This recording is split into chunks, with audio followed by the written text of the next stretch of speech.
kung nakita nila yung nakita ko.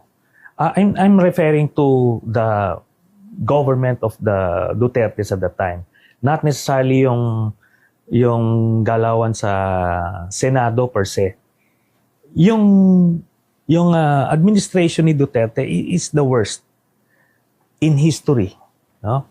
Grabe yung patayan, giniba yung iba't ibang institusyon, yan yung media, ABS-CBN, di ba? Rappler, Inquirer, talagang sinira nila.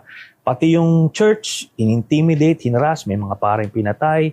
Civil society, talagang, in-intimidate. Yung political opposition, di ba, pinersecute. Si Senator De Lima, without any crime, pinakulong.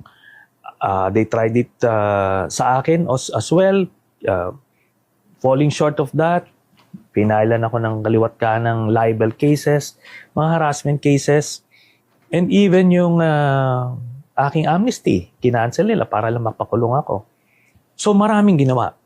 Tapos habang ginagawa nila yan, to check yung mga watchdogs of society, biglang inaano nila, nagnanakaw sila behind the scenes.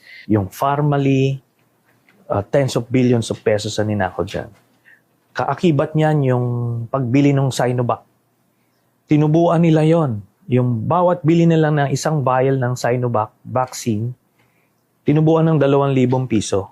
50 million vials ang bilhin natin. So with just one deal, 100 billion pesos ang kinita. Itong grupo rin nila Duterte, nila Michael Yang, it's the same people.